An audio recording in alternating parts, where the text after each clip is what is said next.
Corvo, over here. Quickly, I'm a friend. I'm Samuel.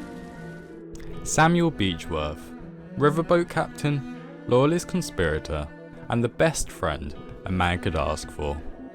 Captain of the riverboat Amaranth, boatman Sam pilots the trusty vessel that transports Corvo on his journey to rescue Emily and reclaim the throne.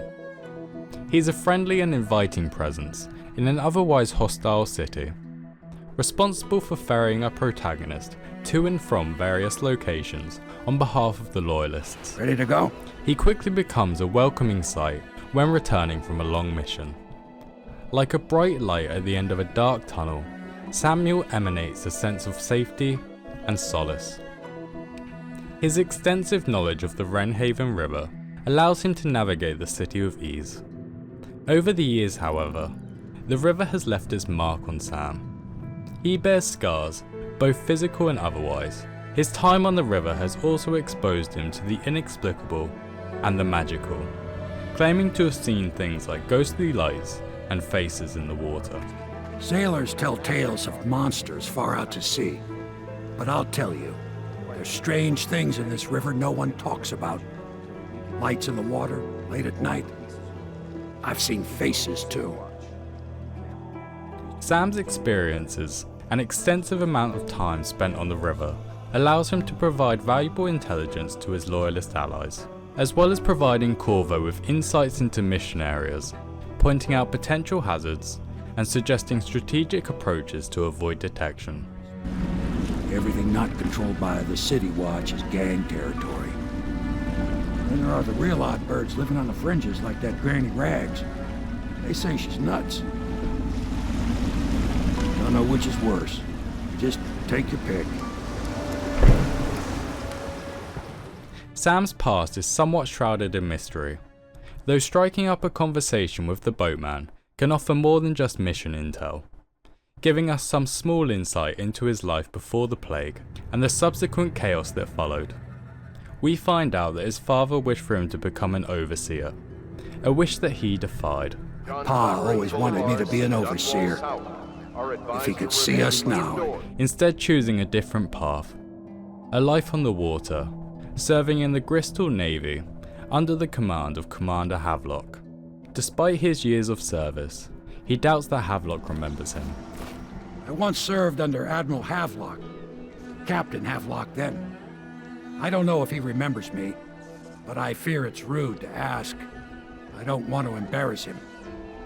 The heart tells of a more tragic tale behind Samuel's turn to a life on the seas. Samuel Beechworth went to sea to forget a hopeless love. He succeeded. He does briefly mention this during one of his chit-chats with Corvo, speaking about a past marriage and poetically comparing his wife and her unpredictable moods to the tempestuous nature of the Wrenhaven River. The river was in a temper this morning. Well, it's got moods, it does, like my poor wife used to. We find out that Samuel has a brother, though he doesn't mention his name, so I'll assume it's Daniel. Much like his brother, Daniel has had a challenging love life. He once fell in love with a country girl who was involved with the occult and sold bone charms, until one day, she, along with everything in her house, mysteriously disappeared. My brother took to a country girl once who practiced that stuff the overseers are always going on about. She sold charms and the like. My brother talked about her all the time. Then one day she was just gone. Her house was empty, never seen or heard from again. One of Samuel's most notable traits is his loyalty to Corvo, being one of the first to suspect Havelock and his cohorts of their betrayal.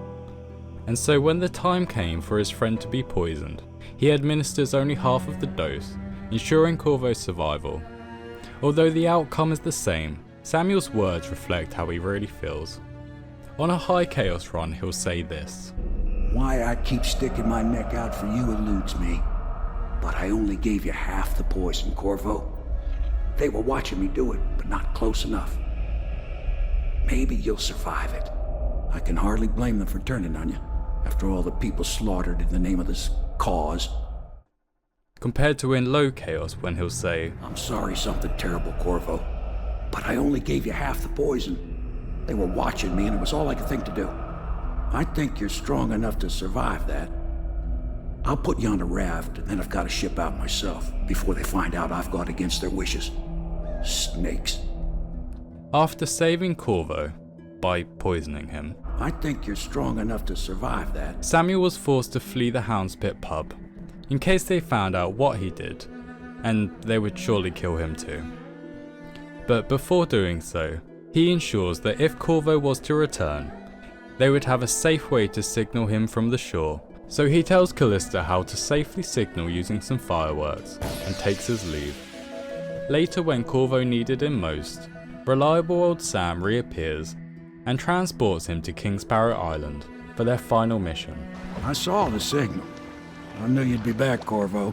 I knew it. Samuel Beechworth is many things, but foremost, he's a man of morality, being seriously affected by the role he has to play in Corvo's deeds or misdeeds, being highlighted by his audiograph recordings, which vary depending on the chaos level. In low chaos, the audiograph speaks about being on the right side of history, being part of something good, and his hope that somebody remembers the part he had to play in it.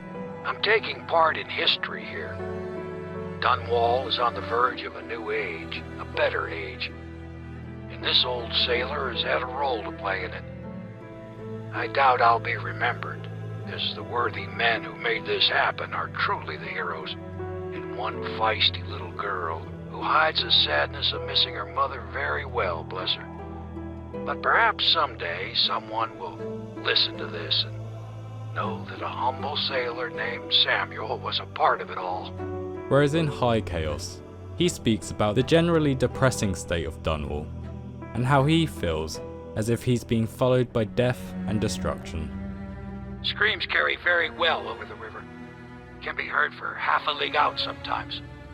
Seems like every shore I pilot away from, them screams come out on the water behind me. I carry death wherever I go, it seems. It's during the final boat ride that Sam's strong sense of morality really shines through though, with his parting words and actions changing significantly based on the state of Dunwall and your actions up to this point, varying from commendation to complete condemnation. I'm warning you, Corvo. Out of the boat. If the waters are calm, then Samuel congratulates his friend for not losing sight of what truly matters and expresses a desire to see him again. All I can say is that it's been a pleasure serving with you. Maybe after all this is settled, we'll see each other again. If a storm seems to be brewing, then he simply expresses disappointment. I'm a little disappointed, Corvo. However, if the seas are rough and a storm rages, when your actions are particularly brutal and destructive, then Samuel's reaction shifts dramatically to outright disgust and damnation, even going so far as to betray his friend, setting off a gunshot and alerting the guards to his presence. I don't like what you've become. No better than these traitors. That's why I'm gonna tell them you're coming.